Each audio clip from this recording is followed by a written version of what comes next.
Stop that foolishness. Don't talk what you don't know. Jamaica has changed in fundamental ways. Climate change is one of the most pressing global challenges of our time and represents an existential threat to small island developing states like Jamaica. I therefore want to commend the University of Technology and all the organizers for launching this important event to discuss adaptation and mitigation strategies for Jamaica and the region. Let me say that climate change is not a distant threat. It is here now. Climate change is not something that is happening to us.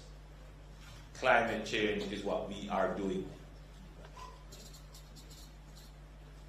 I think those are two key points that targeted specifically to our young people.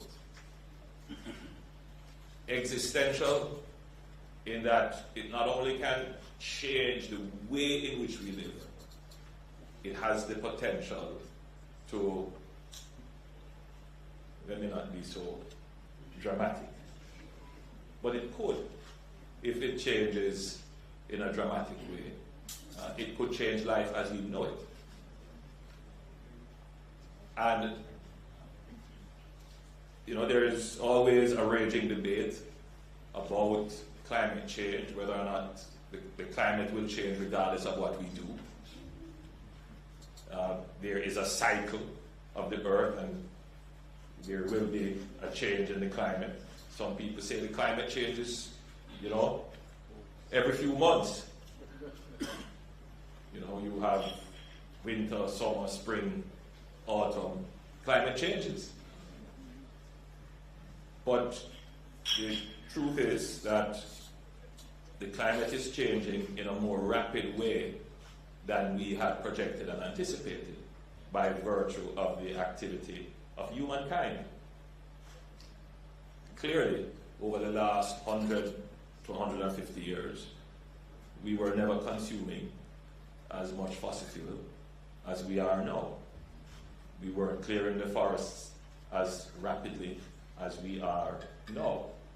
We weren't practicing the kind of agriculture that would change the content of carbon and other global warming chemicals and gases in our air. So we are having an impact on our climate. So in effect, we are causing an existential threat to ourselves. So it makes the point, you see, we in this room at this esteemed institution, we know this. But what about the rest of the population? For the rest of the population, I am worried about the pothole that is in front of my house. Don't tell me about climate change. I am concerned that I can't get any water in my house. You come to tell me about greenhouse gas and the earth. Of course, Jamaica has always been hot. We're a tropical climate. Don't tell me about climate change, when I can't get electricity where I live and my electricity bill is high. That is what the government must talk about. Don't talk to me about climate change.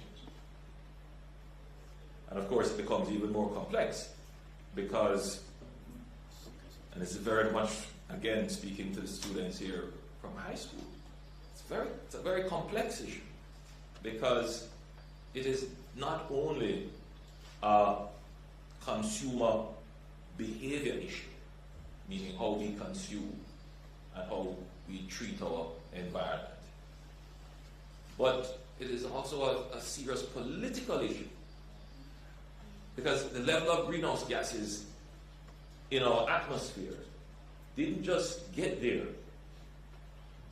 because we consume the products that were created from those greenhouse gases. There is a case that is strongly being made that these gases that are there now, which pose the threat to us, the existential threat to us now, occurred as a result of the industrial revolutions that have taken place on the back of, at that time, an unconscious but rabid use of natural resources, particularly fossil-based resources. And that created wealth for some people in the world, which is now creating an existential threat for others who occupy the space now. So in other words, there's this issue of climate justice.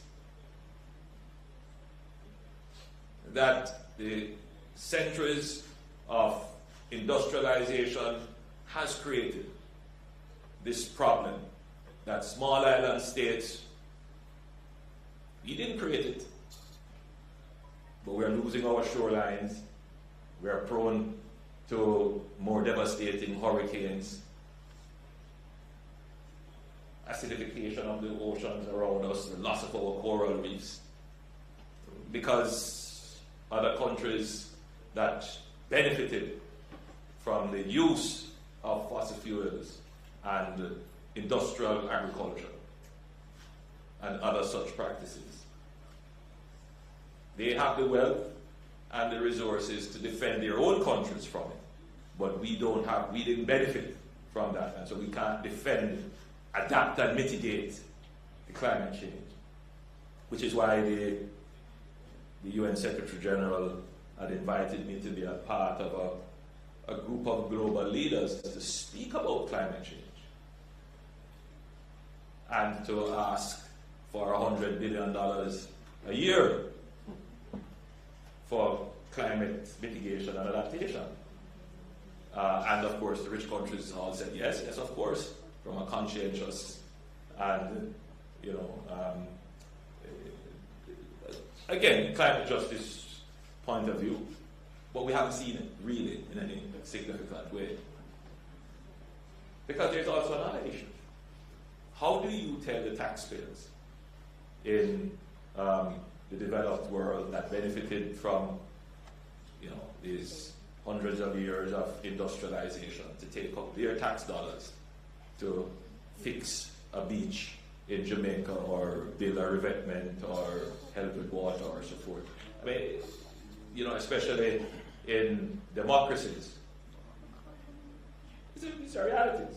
When we talk about climate change, these are some of the intricate issues that we have to understand. So, yes, I'm speaking now climate change from the scientific level of this greenhouse gas effect and the warming of the oceans and all of those things, which the average person might say, this is not going to affect me in my lifetime, so don't tell me about that. And then there is the social justice political issue, and that there are those of us who recognize, as was quoted from President Macron, there's no planet B. Elon Musk doesn't think so.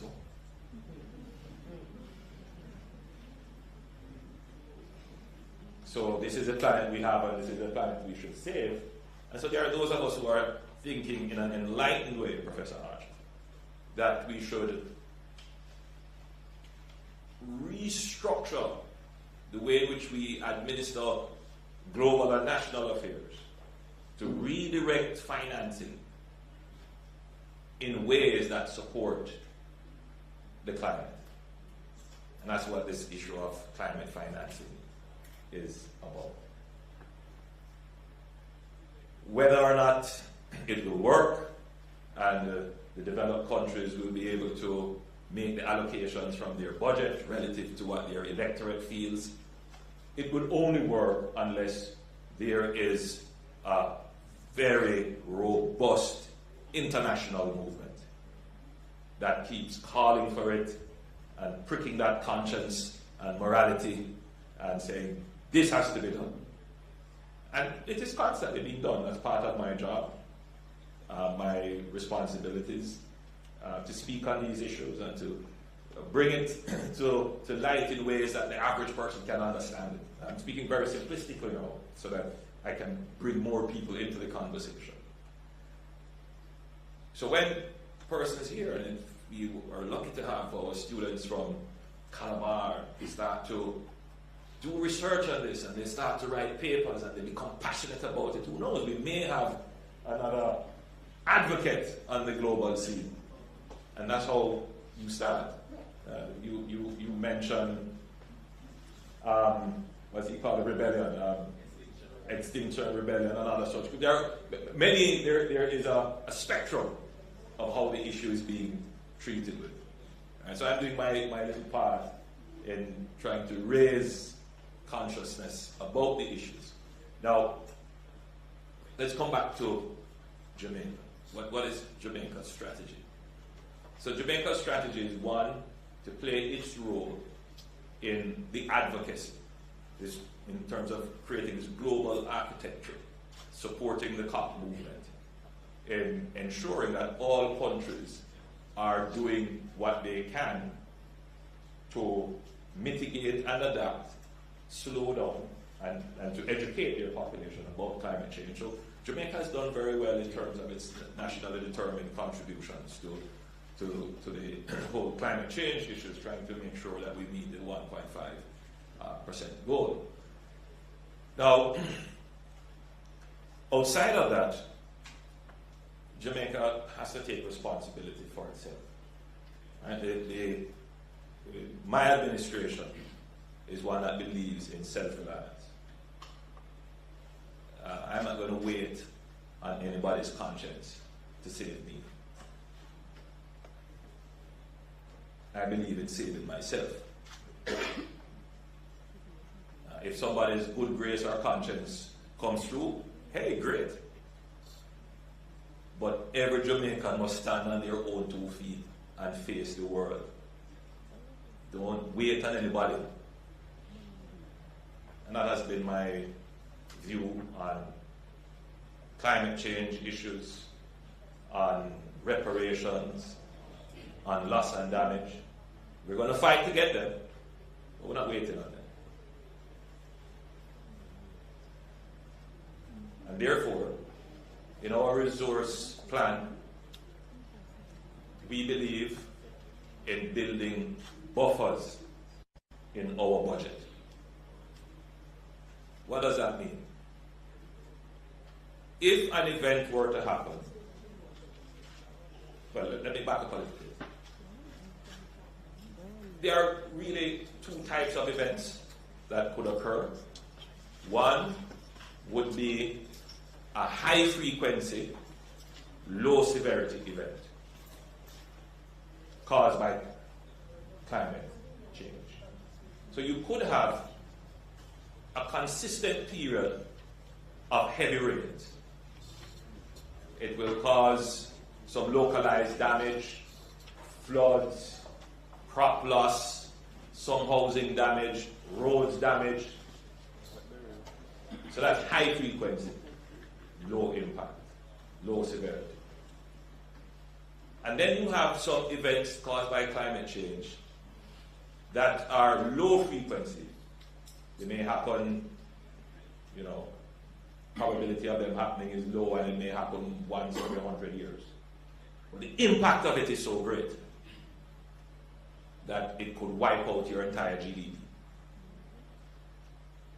The problem with climate change, however, is that the 100-year event is now happening every 10 or 20 years. You see? And the problem with climate change is that the 100-year event that is now happening every 10 or 20 years, it is overlapping. So you have high frequency, low severity events overlapping with low frequency but high severity events. So in other words, you could have heavy rains, little flood, road breakaway, and then you have a big hurricane.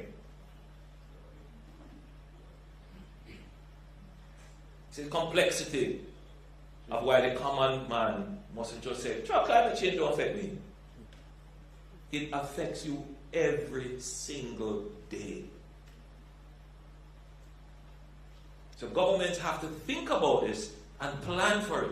The average person doesn't realize the asset you have in this government, because we have taken an entirely different approach to the management of your affairs. So what we have done is to create buffers in our budget to be able to address the high frequency but low severity events. Previously, what used to happen when we were affected by low severity, high frequency events, or any event at all? Can anybody tell me?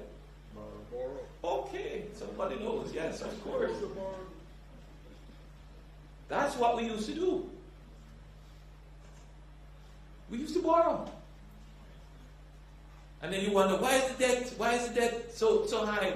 Clearly there are other reasons, why the debt became high. But a large part of why the debt became high was because we were always being hit by these weather events. And we can't budget for it because we don't have the economic growth to do it. So we have to go and borrow. And every storm, every rain, every flood, every road that got washed away, there is some borrowing that takes place.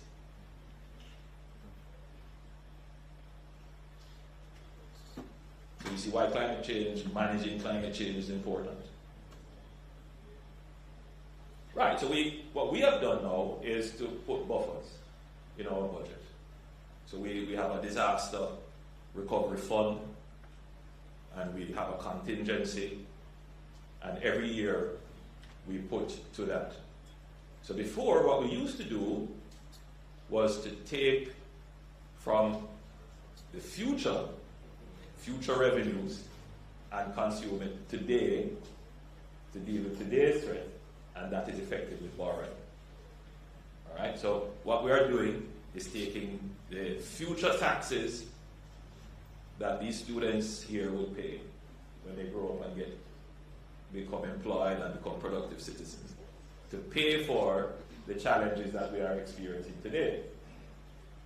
Now, they are going to be left with the burden of not only today's challenges, but the challenges that they will face in the future. What we have done is to take today's savings and put it aside so that when they have an event in the future, they can call on the savings that we left for them.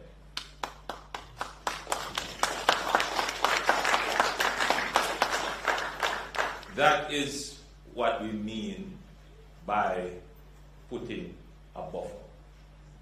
It's biblical. It's putting aside the corn for 7 years. During the famine. Yes. We have never been in a position to do that before. Does the common man appreciate that? Is that something that he will vote for? That's what we face, right?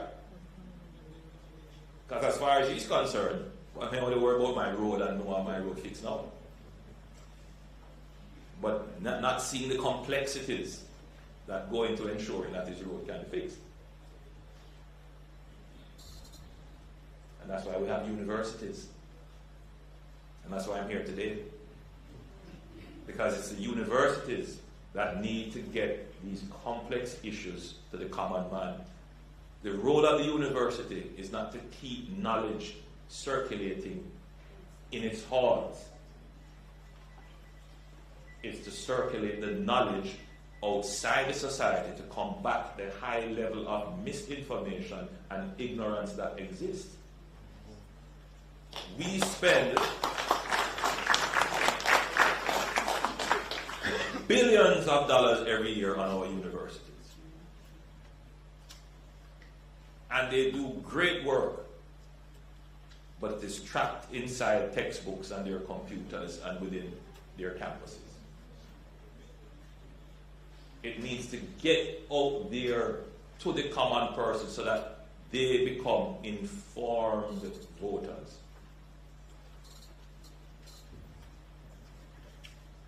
We have also developed risk transfer mechanisms to deal with the low severity, the low frequency, high severity events. And that would be participating in the insurance schemes like the CRIF. But we did an innovative one. We had a catastrophe bond. We're the first Caribbean country to issue one, and it has been very successful. So if a major event were to occur, we would have access immediately to a high level of financing to be able to address it.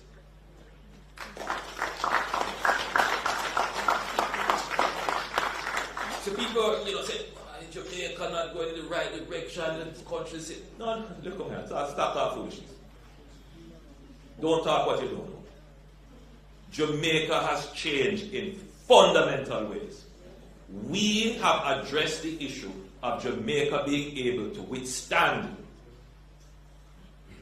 multiple crises happening all at once. Crises that are not just low severity, but high severity. Crises that are overlapping. Let's talk about the last 8 years.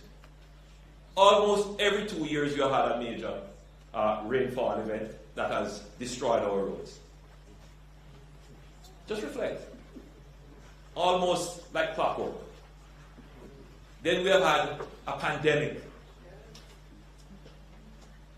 Several major tropical storms. And we have had burial. And they are all overlapping. So we've just come out of burial, and now look at the amount of rains that we have had. There are some areas that have been localized, videos circulating in St. James, where you had a massive, just out of nowhere, heavy rain that damaged properties. Now, think of it. Just think of it.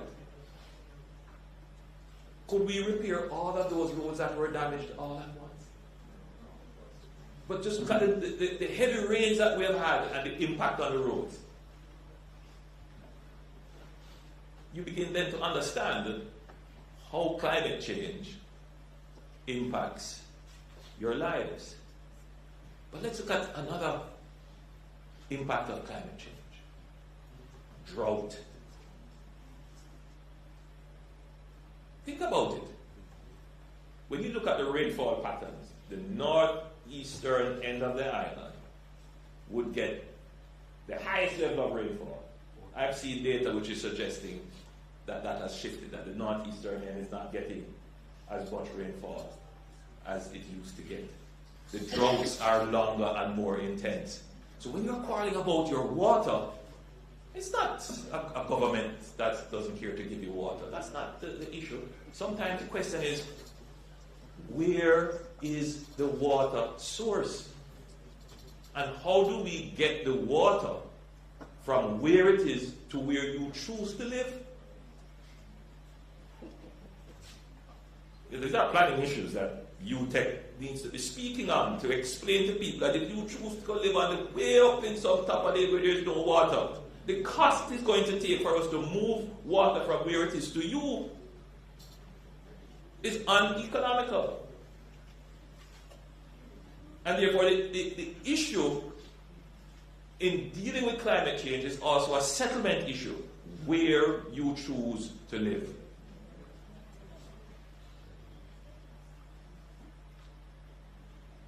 But our universities don't get into this conversation to get people to understand that you have to be making the proper choices as citizens. Because I give you the situation in the Grill recently, our major tourist area. Big problem with water. And a part of the issue was that the source dried up. Now the sources will change where they are because sometimes the tree covers, people cut down the trees, mining, all kinds of issues that disrupt the natural hydrological flows. So, climate change, and then of course the disruption in the rainfall patterns. Climate change affects us every day. You talk about the heat and the time is hotter. I agree with you, Mr. President. My perspective when I was growing up, time was never so hot. But I'm speaking anecdotally, I don't have the evidence. That is why we need the universities now to go and somebody go do a study on it now and publish it so we can see it.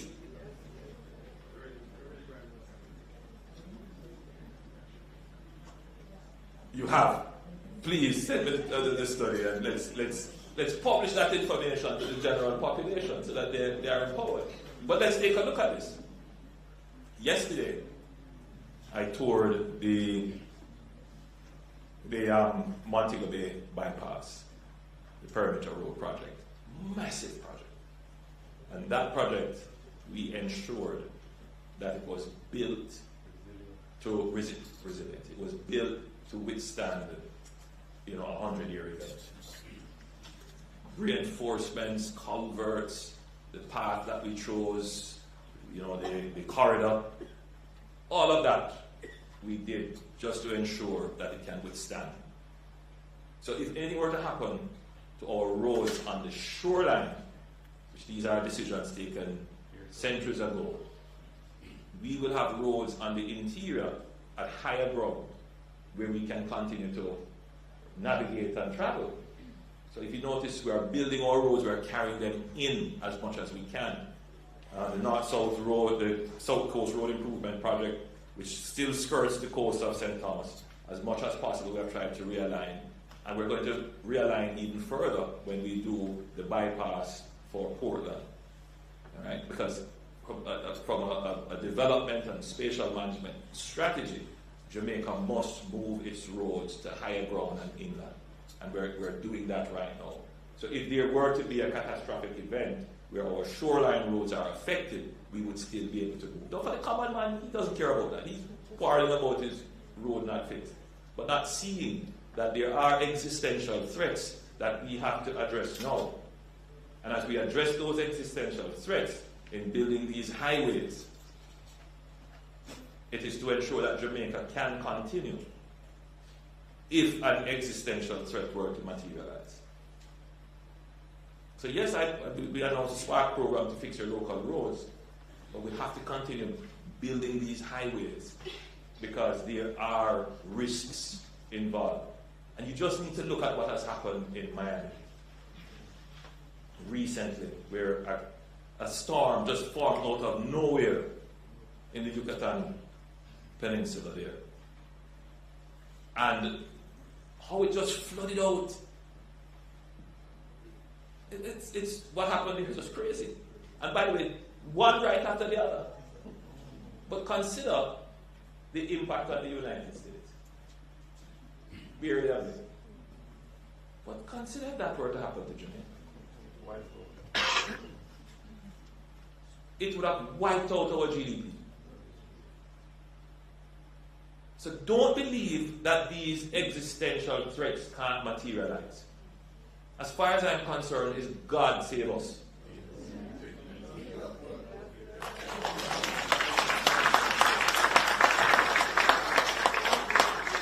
So we must use the reprieve to make wise decisions, not foolish short-term decisions. And that's what we have been doing. Look at all our infrastructure projects. Just look at every one of them. If a natural disaster were to happen that was an existential threat, we could still continue to have economic activity.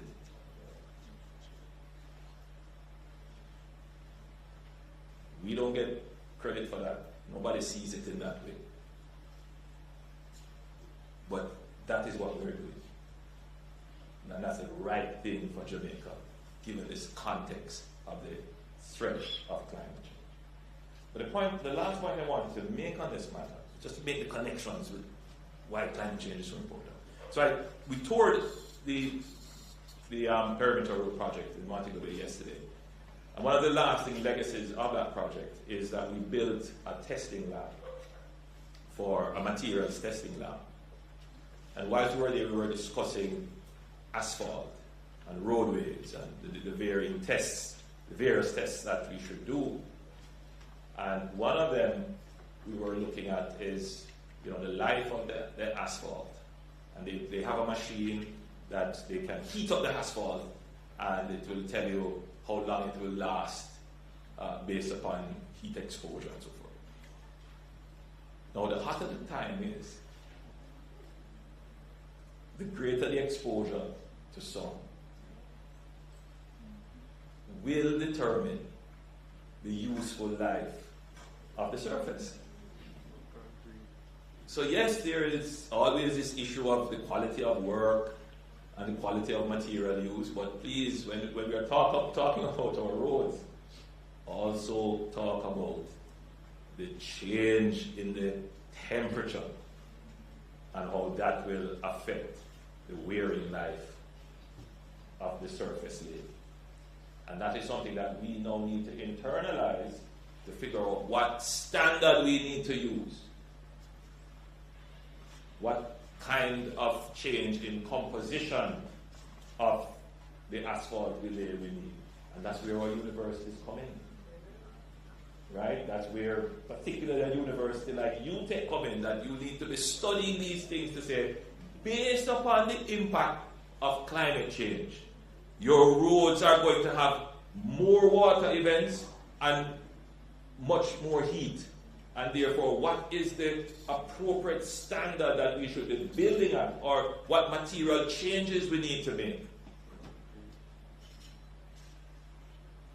So, Ms. Joyce, the road in front of your house that is damaged, a part of that is climate change. Mr. Mack, you quarrel a little bit about the water. A part of that is the climate change. And so, as you form your political view, and as you form and become part of what is called the political economy, you should get information on those things to inform your outlook and your perspective. Very important. So, I don't know if you're still happy that you invited me to this party. But I took it because I wanted to have this conversation.